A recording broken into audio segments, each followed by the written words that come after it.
What's up, home slice? Lucas here. Having good momentum control is the difference between this 360 and this 360. Is the difference between this backflip and this backflip. Is the difference between falling on your butt trying to do a front flip or a Webster versus landing it. Is the difference between this side flip and this side flip. Is the difference between this windmill attempt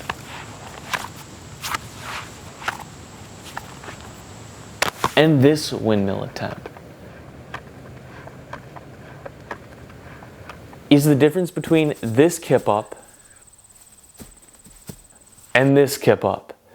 Now these are just a few movements. You literally can apply this concept to any form of movement. So in a nutshell, it's basically being able to channel your body's momentum in your favor to achieve your move like cleaner, snappier, more aggressively, better. Now I'm going to share with you guys some direct exercises you can practice right now in your home to fix and develop better momentum control so that you can improve, learn moves easier, be more natural when it comes to learning, achieving moves quick and just making them look clean. You can do this inside. Let's go. But you gotta focus. The first exercise I'm gonna share with you guys, you can do anywhere. However, I would recommend doing it on a soft surface. Now I'm lucky enough to have this spare mattress that I didn't throw out so I could do flips on it on the inside of the house during the winter and stuff. So, I mean, you could use your bed, you can put down some couch cushions, you can buy a gymnastics pad online. I mean, you could do this anywhere, but if it's harder, it's gonna hurt a little bit more. It's the best to do this on something like a bed, okay? It's gonna look a little strange, and it's gonna be a little bit like, what's this guy talking about? Like, how is this true? But trust me, if you can figure this out, moves like hip up, backflip, everything will just tie in together because you're learning how to time out the micro movements in your body so that you come together at the most efficient manner for just learning everything. And the more you can learn that, and the more you can fine tune that over all forms of planes, the better you're just going to be at learning new things, and the better you're going to be at just understanding how to move. Exercise number 1, goal of the exercise, to get our back to bounce off the bed. Now, rules for exercise number 1. We can't use our arms, we can only use our legs. Now, also, we cannot have our legs on the bed, so you can't just jump off the bed, you know what I mean, or push down off the bed with your legs. No, you have to have your legs facing in the sky. So this is going to teach us good movement control because we're going to be using our legs to generate momentum and then stopping them. That momentum change we need to channel through our body, through our core, to lift our back off the ground. This might look so elementary and so like, what are you, like 3 years old? But this is like the fundamental stuff that I feel like so many people just either missed out on as a child or just forgot. Now, this is why it helps to have a soft surface, not because it's soft, but because you're going to be coming back down onto it after each rep, okay? From the very elementary stages, if I just push my legs up, you can kind of feel when I reach the top and I can't go any further, you can kind of feel it. You know, you start to shake down here. Your butt kind of starts to come up a little bit. This is momentum, you know what I mean? You have momentum going in your legs, and then when you stop, the force, it pulls a little bit at your weight. Without getting too science, you can just feel it, okay? You can literally just feel it. If you go like this, you can start to feel it working. Now, how can we use our legs to get our entire back off the bed? Well, look it seems like the faster I go, the more I kind of lift off a little bit. See that?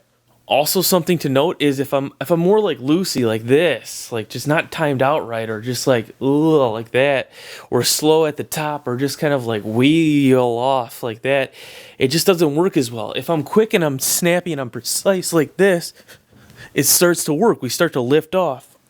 Now, what else can we do to help make this experience feel a lot better? Now, you'll notice, like, if I just go straight legs like that, I still get off. But I feel a lot better if I go up. I feel my body lift up, and then I bring my legs back in. So I go like this.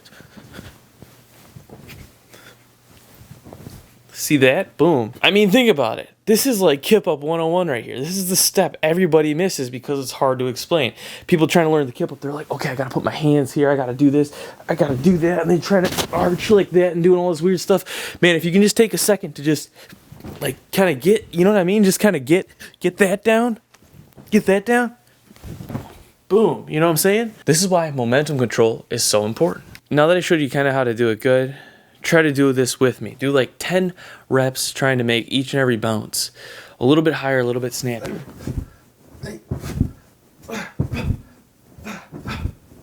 All right. You'll notice in order to do that really efficiently, you'll be bringing the upper body in via the core. You'll be keeping everything tight in the upper body, and you'll allow yourself to jump off the bed. This is teaching you how to control that entire upper body as the legs kick, giving you that momentum control. It might look super childish, but I tell you, those micro skills you learn just from doing a stupid movement like that work so well for learning just cool flips, breaking, power moves, gymnastics, all this stuff. You just start on this elementary level of that, channeling that momentum through to the whole body. It's something that people just skip. They just don't even talk about because it's hard to explain. All right, exercise number 2. Let's move on. So exercise number 2 when it comes to movement control. All right, we're gonna work on the lateral plane right now, or the lateral motion right now, okay? Because this is like so important. If you're doing anything with a spin, it doesn't even matter if it's not with a spin. It's so important to understand this concept in like every plane and any which way you can move, because the more you know that, the better you're gonna be at doing anything, and the more comfortable you're gonna be at doing like the basic stuff. Working in the lateral directions for momentum control, all we're gonna do is a basic spin, basic 360 just to start. So if you jump, you turn, you land like this, okay? Or you land a little more, you land a little less, whatever. You jump and you turn. I want you to do that and see where you're at naturally. If you look something like this, if you're like, that's all right, you know, that's all right, but you can be better, okay? You can be better.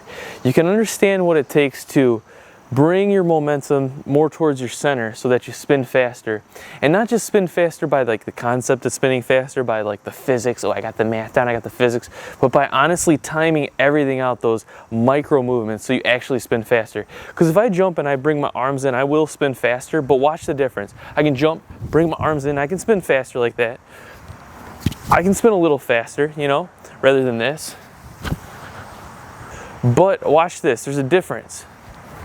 See that? I still brought my arms in. But it's because everything is timed out to the T, naturally. Just, you don't have to think about it. It's just like an instinct that you develop. Because of practice, basically. Because of practice and just learning to spin and stuff. This is actually something I messed up on when I was learning the cork for the first time. It's like, I couldn't get that spin down right. I couldn't get that spin.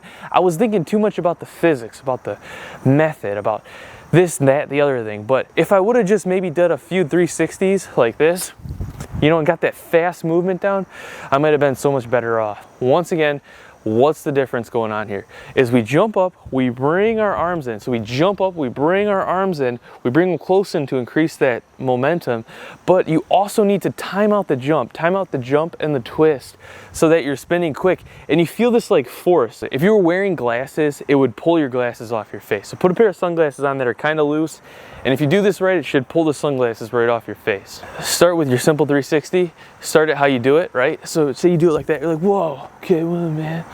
Now you gotta tighten it up, bring those arms in, time out the body so you get that snappy, quick snap. And you gotta work on that every time, just with the basics. Okay, so boom, see that? It was snappy. Let me show you this, like, look at, I can bring my arms in. I can spin kind of fast, you know, but I can even keep my arms maybe out like here and I can spin faster than that, or more powerful than that, just by doing the control, the timing of like the twist, the jump, the bring everything in. So, see that? Now if I bring my arms in, I can almost do 2, you know? So do 5 of these one way, try to get them fast, try to get them snappy. 5 of them the other way, try to get them fast, try to get them snappy. Try to feel that feeling that would pull glasses off your face, okay?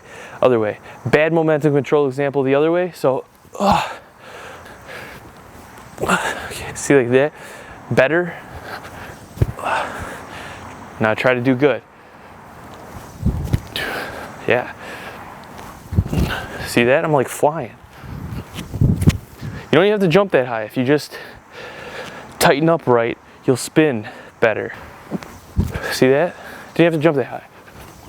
So just practice your basic spins, your basic 360s, one way, the other. Don't get too dizzy, take a break. The key is you want to work on getting it tight, feeling that just like whoosh spin, that spin feeling, rather than just like oh, and then land.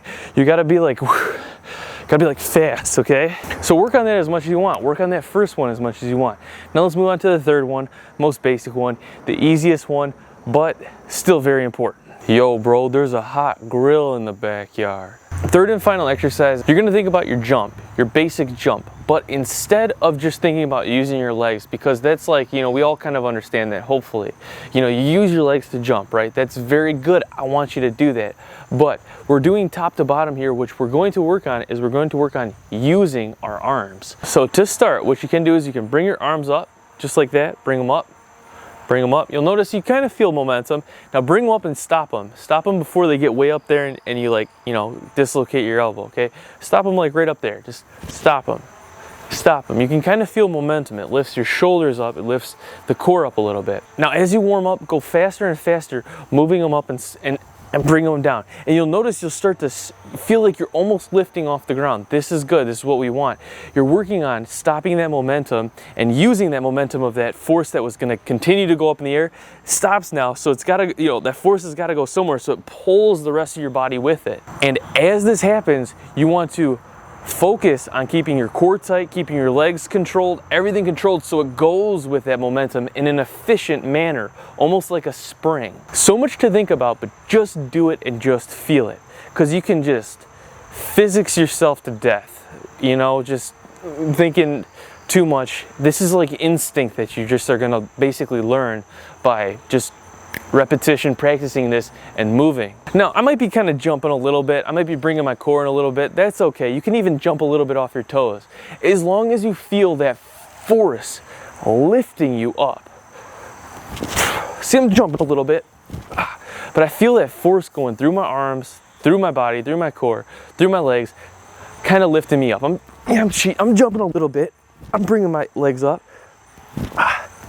There you go. Do these arm swings, do them as much as you want, repeat them, feel that connection. Now when you do the jump, I want you to time out the jump with the arm swing at the peak, okay? Because then you're going to be maximizing your vertical by adding the force from those arms swinging up with the jump at the same time. If you do it 1 and then 2, it just doesn't connect. You 1, 2 like that, no. Or if you do 1, 2, it doesn't connect. You got to time it out so it's all together, so you get the most maximum vertical jump. It's basic elementary stuff, but it's just like we lose this somewhere along the way when we're like in school sitting down all day or just at work or whatever, you know what I mean? So even if you are someone who's like physically active, you know, maybe you do sports and stuff, sometimes you don't do these certain movements or whatever. You just get so good at doing one thing, and you know, you need to kind of just like widen your range, your spectrum, so that you can be better if you want to do more advanced movements. And even if you don't, this is just good for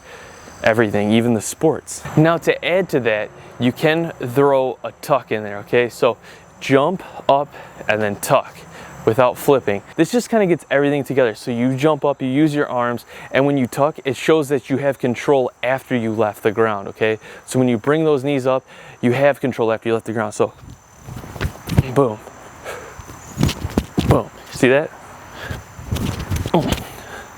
And then landing on the ground, I'm not just blam, I'm landing and focusing on it, you know? So boom, you know? Number 1, from down up on the back, kicking the legs in the air, bringing the upper body up with the legs.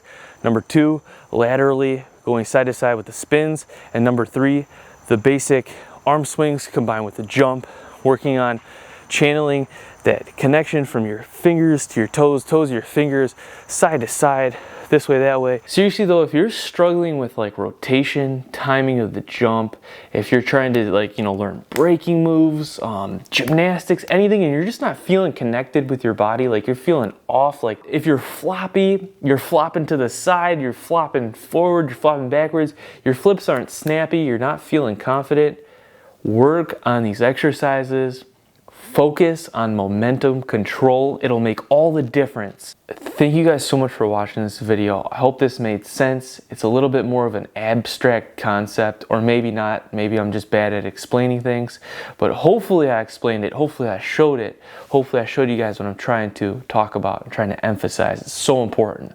Thank you all so much for watching this video. Don't forget to subscribe. Let me know if you want to see more videos like this. More videos coming out. You guys, my stuntmen and women out there, skit coming Sunday, because we make skits on this channel. That's right. The series continues. If you want to learn to backflip in 30 days, utilizing these movement control ideas along with other exercises, flexibility, mobility, coordination, check out my backflip in 30-day program. Learn the backflip in 30 days or less. If you're interested in my calisthenics program, that's bodyweight training you can do anywhere in your home. All you need is a pull-up bar. Check out Bodyweight Beast 2.0, onlykinsfitness.com. Thank you all so much for watching this video. Thank you all so much for your positive support and feedback. Stay tuned. More videos coming out. Peace. Y'all have a good one. I will see you all in the next video.